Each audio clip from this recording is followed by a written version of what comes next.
Hello students, myself Dr. Nisha Jain. Fertilization निषेचन एक नया चैप्टर आज हम स्टार्ट करने जा रहे हैं। बीएससी पार्ट 1 जूलॉजी का paper 3 gamete and developmental biology हम पढ़ रहे हैं और इससे पहले हम 2 चैप्टर कंप्लीट कर चुके हैं।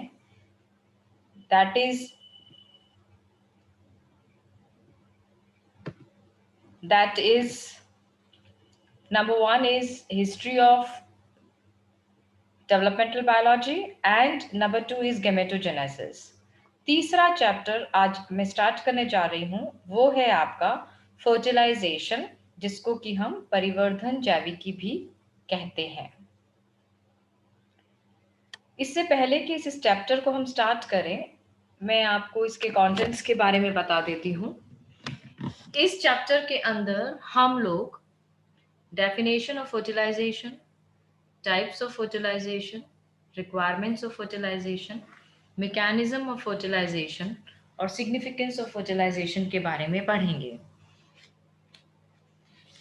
निषेचन क्या होता है, निषेचन कितने प्रकार का होता है,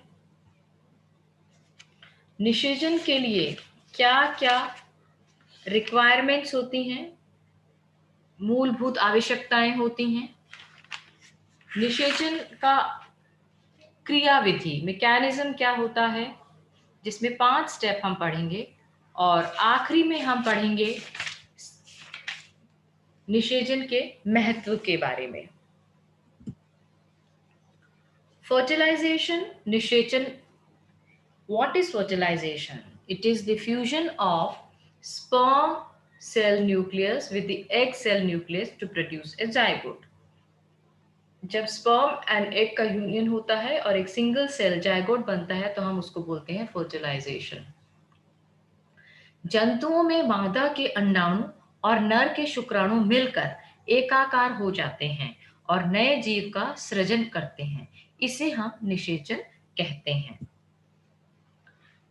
It brings male and female gametes together produce a diploid zygote। Male gamete क्या है, एग, और फीमेल गैमेट मेल गैमेट क्या है, स्पर्म, और फीमेल गैमेट क्या है, एग। ये क्या है, ये हैप्लॉइड होते हैं। जब ये दोनों मिलते हैं तो एक डिप्लॉइड जाइगोट बनता है। It also activate the egg, या एग को एक्टिवेट करता है, triggering the beginning of embryonic development. उसके अंदर एम्ब्रॉनिक डेवलपमेंट स्टार्ट होता है। Fertilization in mammal occurs in the oviduct.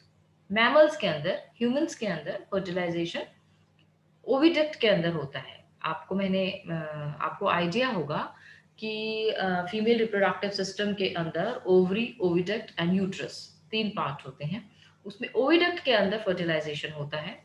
The ova is available for approximately 24 hours after ovulation. 24 hours के अंदर अगर स्पर्म के कांटेक्ट में ओवा नहीं आता है तो फिर वो फर्टिलाइज नहीं होता है। निषेचन के प्रकार या types of fertilization. Fertilization mainly 2 प्रकार का होता है। एक को हम बोलते हैं एक्सटर्नल फर्टिलाइजेशन और दूसरा होता है इंटरनल फर्टिलाइजेशन। ब्रह्मा निषेचन और दूसरा होता है अंतः निषेचन। एक्सटर्नल फर्टिलाइजेशन क्या होता है? It occurs outside the body of the female. जब बॉडी के बाहर होगा तो हम उसको एक्सटर्नल बोलेंगे। Increase the number of egg produce to ensure the survival. External fertilisation के अंदर नंबर ऑफ एग जो प्रोड्यूस होते हैं वो बहुत ज़्यादा होते हैं in survival of the species. Example fish and amphibians. Internal fertilisation, it takes inside the body of the female. few number of eggs are produced and increased parental care ensures species survival। example mammal, reptiles and birds के अंदर ये internal fertilization पाया जाता है। अब अगर हम मूलभूत आवश्यकताओं की बात करें फर्टिलाइजेशन के अंदर, number 1, it requires fluid medium in most animals. इसको एक लिक्विड मीडियम की जरूरत होती है फर्टिलाइजेशन प्रोसेस को होने के लिए। It may be seawater in marine forms, fresh water in freshwater forms और body fluid in viviparous animals। ये मरीन वाटर भी होगा तो भी चलेगा, फ्रेश वाटर होगा तो भी चलेगा, और विविपेरस एनिमल्स में बॉडी का फ्लूइड होगा तो भी चलेगा, लेकिन लिक्विड मीडियम इसको चाहिए होता है। To increase the probability of fertilization, the number of sperm must exceeds the number of eggs. Fertilization process की प्रोबेबिलिटी को इंक्रीज करने के लिए स्पर्म का नंबर हमेशा एग के नंबर से ज्यादा होता है. Moreover, the lifespan of the gametes is limited. Therefore, fertilization must take place within a short duration of time. क्योंकि अंडे और स्पर्म दोनों की एक लिमिटेड लाइफ होती है. किसी की फ्यू आवर्स होती है, किसी की फ्यू डेज होती है. तो उस ड्यूरेशन के अंदर फर्टिलाइजेशन होना बहुत जरूरी है, otherwise these gametes are useless. Eggs that are shed in water, like that of most invertebrates, fishes and amphibians, have shorter lifespan, while those fertilized within a body of female generally have longer life. वो अंडे जो पानी में दिए जाते हैं उनकी life बहुत छोटी होती है, तो उनको इमीडिएट फर्टिलाइज होना पड़ता है. परंतु जो एग्स बॉडी के अंदर होते हैं फीमेल के, वो उनकी लाइफ थोड़ी सी लॉन्गर होती है. 5 स्टेजेस कौन सी हैं मैंने बताया आपको. मैकेनिज्म ऑफ फर्टिलाइजेशन, क्या क्रिया है फर्टिलाइजेशन की. ये जो मैकेनिज्म ऑफ फर्टिलाइजेशन है, क्रिया विधि, इसमें 5 स्टेप्स हैं. Number 1, encounter of spermatozoa and ova. Number 2, capacitation and contact. Number 3, acrosome reaction and penetration. Number 4, activation of ovum. Number 5, migration of pronuclei and amphimixes. I can repeat this. शुक्राणु निषेचन की क्रिया में 5 जो स्टेप्स हैं. शुक्राणु का अंडाणु तक पहुंचना, युग्मकों का संपर्क एवं निषेचन क्षमता, एक्रोसोम क्रिया एवं भेदन, अंडाणुओं का सक्रियन, युग्मकों के प्राकेंद्र का संकलन. These are the 5 steps. हम इनको एक एक स्टेप को 1 by 1 पढ़ेंगे. Number 1, approach of spermatozoa to ova. किस तरह से स्पर्म ओवा तक पहुंचता है.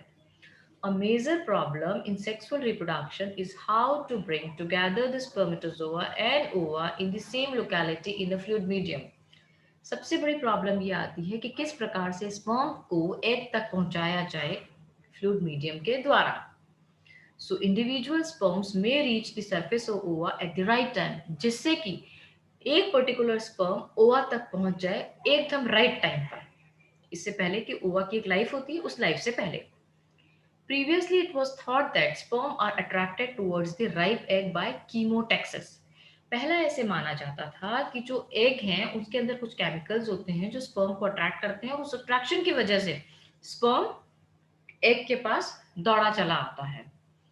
A chemical substance is found in the cortex of egg of the sea urchin, Campanularia, fishes, etc., held responsible for the attraction of sperm to ripe eggs.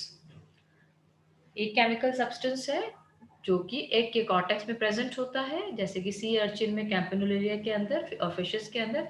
ये responsible होता है स्पर्म को अट्रैक्ट करने के लिए. Number 2, capacitation and contact. The change in the spermatozoa which takes place if capable of fertilizing the egg has been called capacitation. जब sperm egg को fertilise करने के लिए तैयार हो जाता है तो स्पर्म के अंदर कुछ चेंजेस होते हैं. वो चेंजेस स्पर्म को केपेबल करते हैं एग को फर्टिलाइजेशन करने के लिए. इसको हम बोलते हैं capacitation. The phenomena of capacitation relates to the capacity of spermatozoa to fertilize of the same species but not of this other species. ये जो कैपेसिटेशन है, ये what is capacitation? The capacity of a sperm to fertilize the egg. Sperm वो capacity जिसके द्वारा वो egg को fertilise करता है, ये इसमें ये होती है कि वो अपनी स्पीशीज के एग को फर्टिलाइज करेगा, किसी दूसरी स्पीशीज के एग को वो स्पर्म फर्टिलाइज नहीं करेगा. Frank Lilly was the first to show that chemical substance is discharged by the newly laid sea urchin. Egg कुछ chemical substance निकालते हैं. This diffuses into the sea water and causes sperm cells in the neighborhood to become more active and attracted to the cell. जैसे ही egg के अंदर से chemical का discharge होता है, पास में जो स्पर्म्स होते हैं उनको पता लगता है कि यहाँ पर आसपास कोई एग है जिसको हमें फर्टिलाइज करना है. This condition is called as chemotaxis. What is chemotaxis? attraction of chemical from this egg, this implies that the sperm were responding to this chemical substance. जैसे ही egg की chemical substance निकालता है, sperm उसको respond करते हैं। This substance has been found in the jelly which surrounds the egg, और ये substance egg के चारों तरफ जेली के फॉर्म में प्रेजेंट होता है। ये जो केमिकल होता है जो स्पर्म को अट्रैक्ट करता है, ये जेली के फॉर्म में प्रेजेंट होता है एग के चारों तरफ। Now what is agglutination? This adhesion of sperm to the surface of the egg by its lateral side and even to each other result in their clumping or agglutination. जब sperm egg के surface पे side पे lateral side पे चिपक जाता है तो इसको हम बोलते हैं agglutination. The cause of agglutination of spermatozoa was studied by Lilly in 1919. He observed that fertilizin and antifertilizin occur in the eggs and sperm respectively. Lily ने बताया कि एग के अंदर भी एक केमिकल सब्सटेंस होता है जिसको हम फर्टिलाइजन बोलते हैं, और स्पर्म के अंदर भी एक केमिकल सब्सटेंस होता है, इसको हम बोलते हैं एंटी फर्टिलाइजन। और ये दोनों फर्टिलाइजन और एंटी फर्टिलाइजन जब मिलते हैं, ये मिलते हैं लॉक एंड की थ्योरी की तरह, तब ये एग्लूटिनेशन प्रोसेस होता है। The main source of fertilizin is the egg itself and it located in the plasma membrane. The fertilizin is a gel form of glycoprotein or mucopolysaccharide. मैंने पहले ही बता दिया है आपको, एग के अंदर फर्टिलाइजन होता है जो कि एग के साइटो प्लाज्मा मेम्ब्रेन के अंदर प्रेजेंट होता है और ये जेल के फॉर्म में होता है और ये बना होता है ग्लाइकोप्रोटीन और म्यूकोपॉलीसेकेराइड का। The surface layer of the cytoplasm of spermatozoa, sperm के प्लाज्मा मेम्ब्रेन के अंदर एक स्पेसिफिक एसिड प्रोटीन होता है जिसको हम बोलते हैं anti fertilizin. The remarkable peculiarity of fertilizin and antifertilizin is that the egg fertilizin of a particular species reacts best with the sperm antifertilizin of the same species. I told you, एक species की fertilizin ही दूसरी species के sperm को attract करेगा। अलग अलग species के fertilizin और एंटी फर्टिलाइजन कभी एक दूसरे को अट्रैक्ट नहीं करेंगे। Now this is agglutination in sperm. This picture clearly shows in agglutination in sperm. You can see these are long tail, these are sperms, right? You can see these are the sperm with a tail, and ये जो square हैं ये हैं fertilizin के particles. Now ये जो particle है fertilizin का, ये एंटी फर्टिलाइजन स्पर्म का इसके बीच में आके और फिट हो जाता है, इसको हम बोलते हैं, ये फिट हो गया ना एंटी फर्टिलाइजन और फर्टिलाइजन, इसको हम बोलते हैं agglutination in sperm. Now next is the acrosome reaction and penetration. The next step, हम लोग one by one mechanism of fertilization पढ़ रहे हैं। हमने 1 और 2 मैकेनिज्म पॉइंट्स को खत्म कर लिया है और थर्ड स्टेप पे हम आ गए हैं, that is acrosome reaction and penetration. Acrosome reaction and penetration, acrosome क्रिया एवं भेदन। The eggs are enveloped by one or more membranes or gelatinous layer of follicle cells or both outside the plasma membrane. Egg के चारों तरफ बहुत सारी membranes होती हैं, फॉलिकल सेल्स भी होते हैं। These layers constitute barrier for the penetration by the spermatozoa and serve in preventing fertilization by more than one spermatozoa or by sperm of the other species. ये एग के चारों तरफ जो एग मेम्ब्रेन्स होती हैं और उसके चारों तरफ जो फॉलिकल सेल्स होते हैं, ये इसलिए प्रेजेंट होते हैं जिससे कि ये हर किसी स्पर्म को अपने अंदर पेनिट्रेट होने से रोकते हैं। मतलब कोई भी स्पर्म आके फर्टिलाइजेशन कर दे उस एग का, वो नहीं अलाउ करते हैं, और वो एक पर्टिकुलर स्पीशीज के स्पर्म को ही वो अलाउ करते हैं, इसलिए इतने सारे बैरियर्स एग के चारों तरफ प्रेजेंट होते हैं। Certain enzymatic proteins called sperm lysine are produced presumably by the sperm macrosome. The sperm lysine differ from the animal group to another.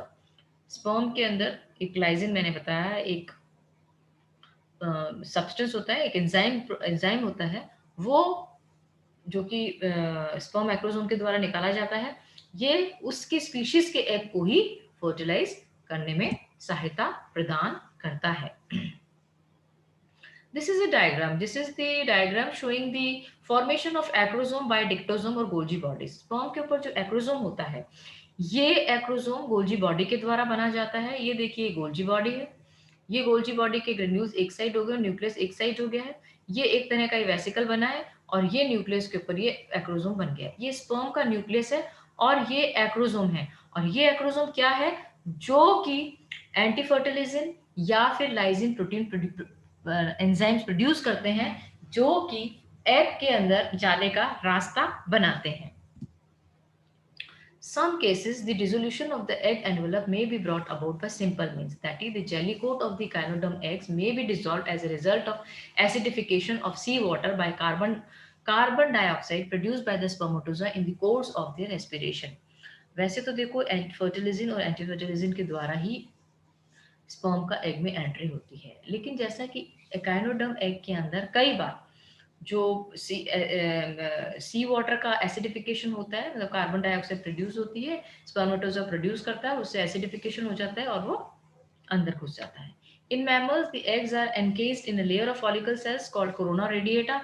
These cells are held together by adhesive cementing substance called hyaluronic acid, a mucopolysaccharide.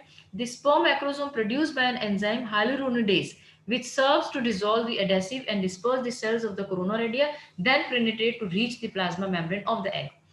Mammals के अंदर egg के चारों तरफ follicle cells present होते हैं, जिसको कि हम बोलते हैं कोरोना रेडिएटा।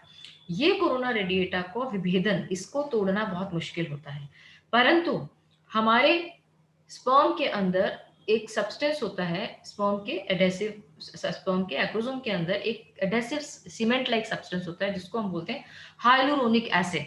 ये ग्लूकोपॉलीसैकेराइड होता है। स्पर्म एक्रोसोम इस एंजाइम को प्रोड्यूस करता है, हाइलुरोनिडोज। ये जो कोरोना रेडिएटा के फॉलिकल सेल्स हैं उनको डिस्पर्स करता है, उनको अलग अलग करता है, जिससे कि एक रास्ता बने और स्पर्म जो है वो प्लाज्मा मेम्ब्रेन के अंदर एंटर कर जाए। In mammals, the eggs are encased by follicular cells called corona radiata, and these cells are, ये देखो आप, मैंने आपको पहले बता दिया है, ये is the plasma membrane of the egg. Now you can see here, this is the egg nucleus and this is the corona radiata membrane. ठीक है, ये sperm आया और यहाँ पर इसने hyaluronic acid प्रोड्यूस किया, और प्रोड्यूस करने के बाद ये sperm इसके अंदर एंटर करने के लिए तैयार हो गया। देखो, binding of sperm to zona pellucida. Number 2, acrosome reaction. Acrosome reaction. Number 3, penetration through zona pellucida. Penetration हो गया जोना पेलिसुडा के थ्रू, ऐसे टच करके। फ्यूजन ऑफ प्लाज्मा मेम्ब्रेन, दोनों की प्लाज्मा मेम्ब्रेन यहाँ पे फ्यूज हो गई है, और फ्यूज होने के बाद यहाँ पर एक खड्डा हो गया है। Sperm nucleus enters egg cytoplasm, ये जो न्यूक्लियस है ये इसके अंदर आ गया है। ठीक है, और ये तो एग मेम्ब्रेन है, और ये जोना पेल्यूसिडा की मेम्ब्रेन है। ठीक है, this is all about today's lecture. मैं इस लेक्चर को आगे कंटिन्यू करूंगी। Thank you very much for patiently watching. Thank you.